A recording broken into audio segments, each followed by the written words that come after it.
Hoje, este local é memória de velhos tempos, tempos que passaram pelas gentes laboriosas de Celurico da Beira, que fizeram da agricultura e da pastorícia o seu principal modo de vida.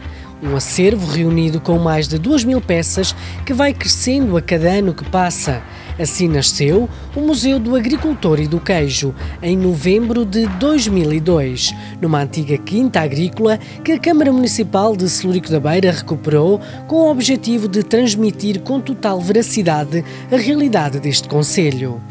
Aqui pode fazer uma viagem pelo tempo, onde até o mais pequeno objeto conta uma história. Este museu foi feito precisamente para informar todas as pessoas que visitem este concelho como se vivia e se trabalhava há 100 anos atrás. Há 100 anos atrás não tínhamos energia elétrica, não tínhamos esgotos, não tínhamos água canalizada. Portanto, temos aqui os objetos como se trabalhava e como se faziam os alimentos, como, por exemplo, a panela de ferro, a sertã, o alguidar para fazer os enchidos e outros utensílios mais. As ferramentas, por exemplo, que temos os candeeiros para iluminação, dos pobres e dos ricos, temos a panela de ferro, que era onde se cozinhava, temos o ralador do marmelo, temos a malga para pormos a marmelada, de preferência sempre rija para durar mais tempo. Temos o tabuleiro e as peneiras para peneirar a farinha, para amassar o pão. Temos o tabuleiro, que era para quando o pão saísse do forno, para se guardar, porque só se cozia pão de 8 em 8 dias. E temos além um armário, onde temos vários tipos de louças. Temos lá a fotografia do amolador de tesouras, que esse homem aguçava as tesouras, aguçava as facas, compunha os guarda-chuvas e compunha os pratos e os alguidares, chamados os gatos que punham nas peças.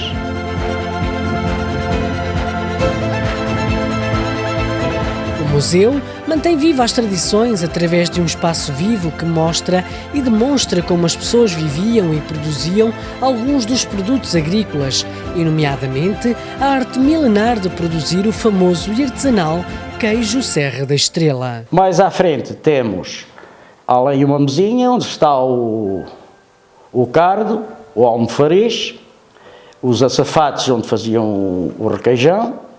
E também para explicar que Celurico da Beira é a capital do queijo da Serra, não é por um mero acaso que um concelho passa a capital sem uma justificação para isso. Portanto, Celurico da Beira é a capital do queijo da Serra por um motivo.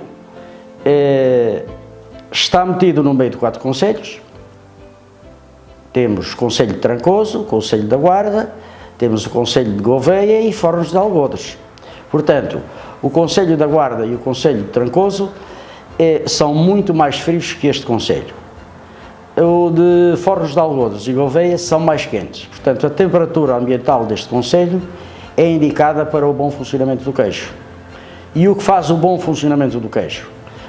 Parte de um princípio: se temos uma temperatura ambiental, temos um bom pasto. Temos um bom pasto, por isso os animais, ao comerem um bom pasto, produzem leite de qualidade. Como também a raça da ovelha. A raça da ovelha que é utilizada neste concelho é a raça da ovelha bordaleira. A raça da ovelha bordaleira é a ovelha que tem cornos. Portanto, dá menos quantidade de leite, mas um leite de muito melhor qualidade. Temos a francela e o achincho. Temos a sertã, que era para se pôr lá a carne, para se provar se estava em condições. Temos ali os saleiros, que era onde se punha o sal para se pôr em cima do queijo. Temos aqui o alguidar, onde se faziam os enchidos. Temos ali o armário de cura do queijo. Temos aqui o cesto de transporte do queijo para feiras ou mercados. Este espaço de memórias pretende transmitir a esta geração e vindouras da diversidade da riqueza e do caráter multifacetado da cultura da nossa região, conseguida com muito esforço, sofrimento e muitas vezes até fome. O museu retrata ainda alguns espaços de uma antiga habitação, o vestuário de outrora, os objetos ligados à lavoura e à gastronomia regional. Nenhum pormenor foi deixado ao acaso. Quando se desmanchava o porco, a parte dos chispos, a parte das orelhas e da cabeça, ia para a salgadeira, era uma camada de sal e uma camada de carne. E aí era da maneira que se conseguia conservar a carne. A outra carne, portanto, era para fazer enchidos, por isso temos ali o alguidar, portanto era partida, era posta no alguidar, hoje só se punha sal, amanhã deitava-se os outros temperos, por exemplo o colorau, o louro, o vinho, o alho, e ficava ali 5, 6 dias. Ficava ali 5, 6 dias e mexia-se todos os dias. No dia que se ia fazer o enchido, antes de se encher o chouriço, punha-se um bocadinho na frigideira, ou sertã, ao lume, para provarmos. Se a maioria dissesse que estava bom, fazia-se o enchido. Se a maioria dissesse que ainda precisava um bocadinho de sal, deitava-se um bocadinho de sal, mexia-se, bem mexido, deixava-se estar um bocado para derregar o sal, depois fazia-se o enchido, ia para o fumeiro e depois, quando estava seco, era limpinho, posto em potes de barro, com banha de porco, porque não tínhamos azeite para, como hoje se fala. Antigamente os pobres não tinham azeite, só tinham os ricos. E os ricos e os pobres não tinham dinheiro sequer para o comprar. Portanto, o enchido tinha que durar um ano. Hoje matava-se um porco e 2 a 1 ano tornava-se a matar outro. Tínhamos que pôr enchido à mesa na próxima matação. Porque se a dona da casa não pusesse enchido à mesa no dia da nova matação, era considerada uma senhora desgovernada. E depois, para a próxima matação, nós não íamos à matação do porco dessa senhora, porque era uma senhora desgovernada.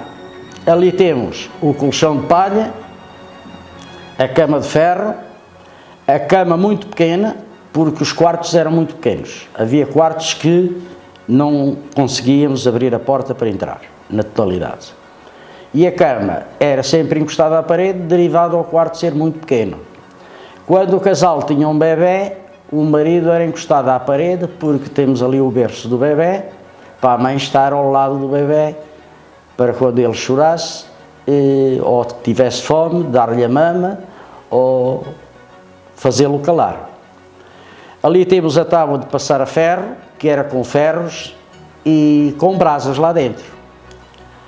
Mais à frente temos a casa de banho, que era o bidé, o lavatório e a banheira em chapa, de zinco. Temos aqui o penico, que é para fazer xixi. O pobre fazia xixi e punha o penico embaixo da cama, porque era pobre. E temos aqui esta peça, que se chama uma cagadeira. Fazíamos as necessidades no penico e guardávamos dentro da cagadeira, que era para não cheirar. Acabava por cheirar, não é? Mas era mais luxo termos a peça. Isto já era a classe mais rica. Antigamente, só as senhoras ricas é que usavam casacos e de pano.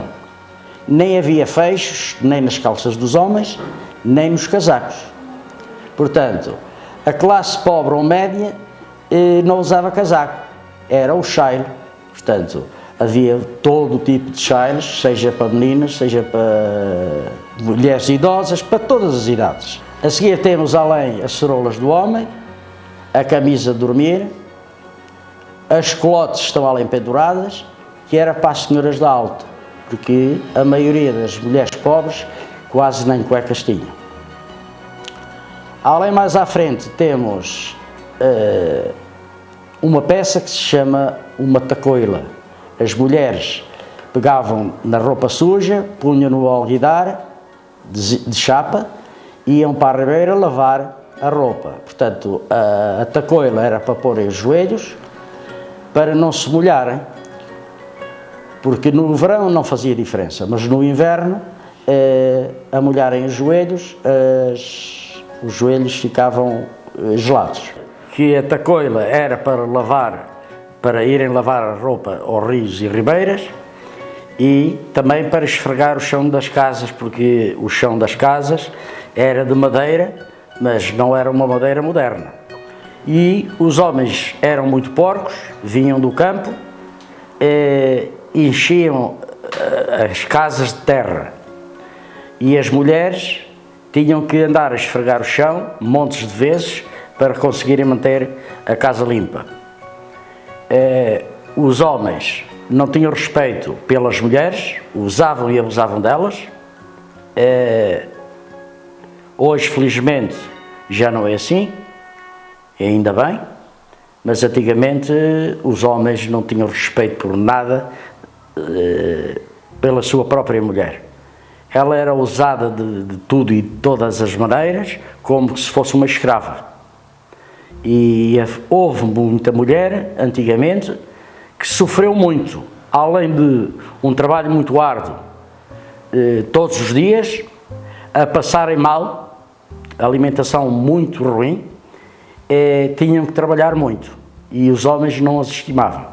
Naquela altura não havia, como já falei, não havia eletricidade, também não tínhamos máquina de lavar, por isso íamos lavar a roupa aos rios ou ribeiras. Só existia sabão, era para lavar a roupa, era para tomarmos banho e era para lavar a louça.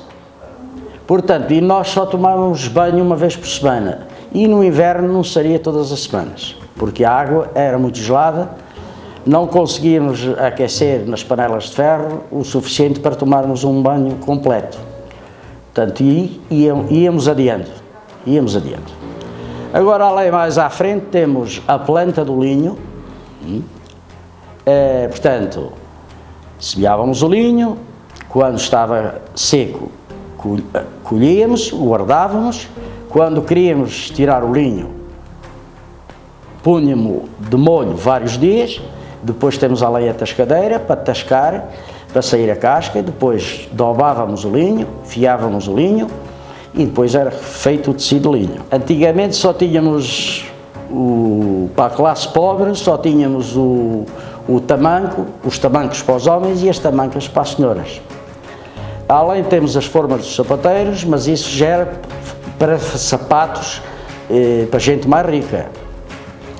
Eu conheci um senhor que vocês também conheceram, infelizmente faleceu há pouco tempo, chamado o tio Manel Judeu.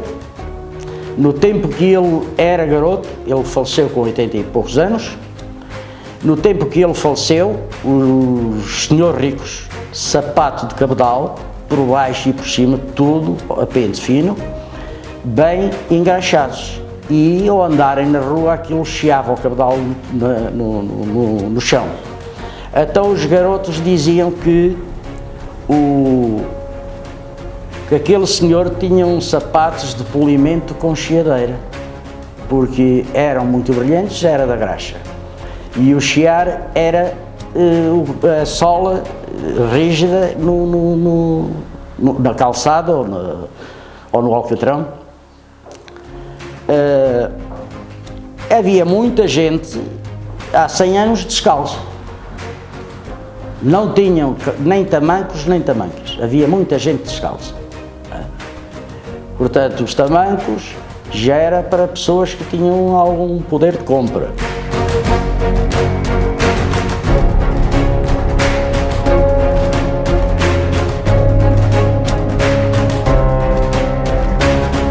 No resto do chão, encontramos uma adega que oferece a todos os visitantes a oportunidade de conhecer os processos artesanais de produção e armazenamento do vinho, recriando um ambiente típico de uma adega dos inícios do século XX.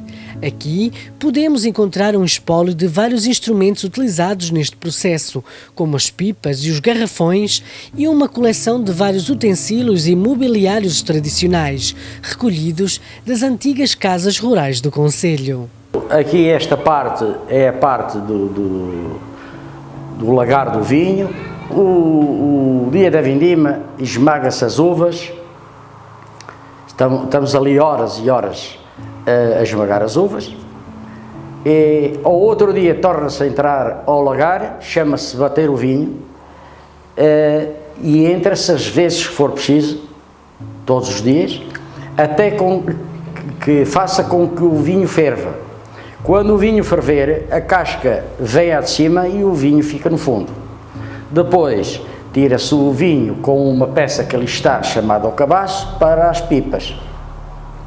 Depois tínhamos uma prensa para espremer as uvas, o resto das uvas e a casca, e depois aproveitava-se essa casca da uva para se fazer aguardente.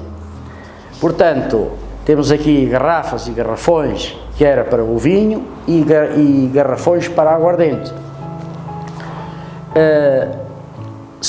Antigamente não havia plásticos, portanto tínhamos que comprar tudo, desde uma garrafa ou um garrafão empalhado, era tudo comprado. Se nós partirmos uma garrafa de vinho, não é bom, porque ficamos sem o vinho e sem a garrafa.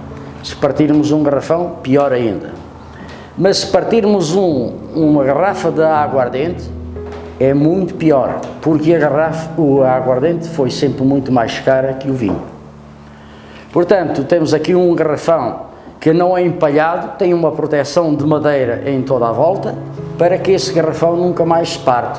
Temos ali as cubas onde se punha o vinho, mas quando se punha o vinho nas cubas, ainda estava a ferver. Portanto, quando ele deixasse de ferver, é que se tapava a cuba do vinho. Portanto, e temos além, numa cuba, uma peça, que era quando o vinho estava a ferver, punha-se aquela peça para que não entrassem mosquitos nem nada lá para dentro. Quando os gases subiam, tem uma peça por dentro, soltava os gases e essa peça tornava a baixar para não entrar nem um mosquito nem nada. Há 100 anos atrás, este concelho, as serras todas eram praticamente cultivadas de centeio. E, como sabem, que não havia máquinas para ceifar o centeio, era a foice e à mão. As mulheres usavam lenço, chapéu de palha, manga comprida e avental, claro, e saia. As calças não existiam, só para os homens. Porquê é que as mulheres usavam o lenço, o chapéu de palha, a manga comprida e o avental? O avental era para proteger a saia. O lenço era por causa do suor. E o chapéu de palha era para não ficarem queimadas do sol. Não ficarem queimadas do sol, hoje vão para a praia para se ficarem todas queimadas. Antigamente, a mulher queimada era considerada a mulher pobrezinha. Temos aqui a albarda do burro, que era para transporte das coisas. Temos a canga dos bois, que era para pôr no pescoço dos animais, para puxarem o carro de bois, como também para lavrar as terras e outros trabalhos mais. Temos aqui um tronco de lenha de escavado, que era para guardar a lenha numa cozinha de uma grande quinta, onde havia muita gente a trabalhar. Portanto, nessa quinta tínhamos, o dono da quinta tinha um bom rebanho de ovelhas, tinha uma junta de bois, portanto, ele se andava com as vacas ou os bois a lavrar a terra dele ou dos outros, não podia guardar o rebanho deles. Então tinha que chamar alguém para guardar o rebanho dele. Se o próprio dono da quinta guardar o rebanho, ele é o pastor. Se ele contrata um homem para guardar o rebanho dele, já não é o pastor, mas sim o criado.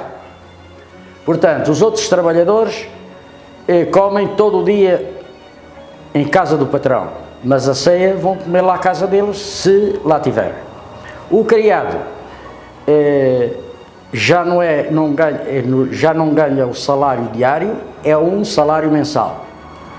E o dono da quinta pergunta logo quando vai contratar o criado, pergunta ao criado se ele é fumador. Se ele é fumador, ele baixa-lhe no ordenado e dá-lhe um macinho de cigarros por dia. Portanto, e a dona da casa tem que lavar a roupa do criado e dar-lhe a ceia também. Portanto, na casa, por cima dorme o casal, o dono da quinta, e por baixo dormem as ovelhas, e numa tarimba dorme o criado. À tarde, quando vou meter o rebanho das ovelhas na loja para serem ordenhadas, elas não podem ser ordenhadas logo, porque têm que repousar para o leite descer. E no tempo que as ovelhas estão a repousar para o leite descer, o criado tem o dever de cortar lenha para encher um tronco de lenha para a patroa amanhã fazer comida para todos os trabalhadores que chamem, e para o criado e para os donos da casa. A dona da quinta e o dono são ricos, mas não são ricos que não precisam de trabalhar. Eles têm tudo com fartura e vendem, mas não têm dinheiro suficiente para estar parados. Ali temos a lareira primitiva, que nunca teve chaminé. Nunca teve chaminé, tinha um buraco na parede, algum fumo saía no buraco da parede, outro ficava cá dentro da casa. Os telhados de antigamente não eram como os de agora, o fumo saía pelo telhado, porque era tudo madeira, e aquela telha antiga deixava passar o fumo. Antigamente, quando nessas casas antigas, desse tipo de telhados, quando existia numa casa um idoso, muito idoso, que vivia sozinho, ou idoso ou idosa, no tempo daqueles invernos muito rigorosos, havia aquele preconceito de olharmos para o telhado das casas. Se já tinham o fumo no telhado, a lareira estava acesa. Estava a lareira acesa, é sinal que está gente viva.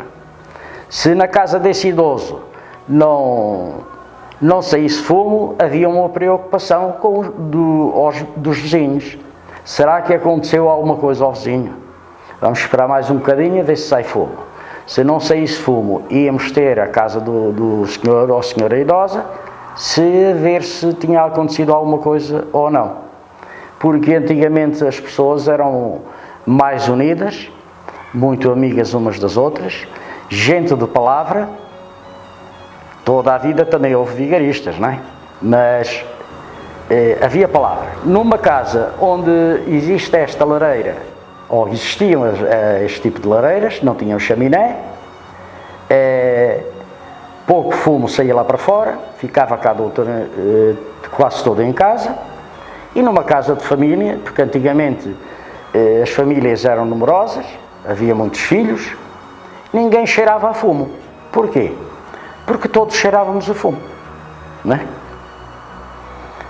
Agora, já vimos lá em cima alguns tipos de candeeiros, e temos ali alguns modernos, mais modernos que os outros, mas temos além um candeeiro pendurado naquela peça que se chama umas cadeias, onde está o caldeiro pendurado.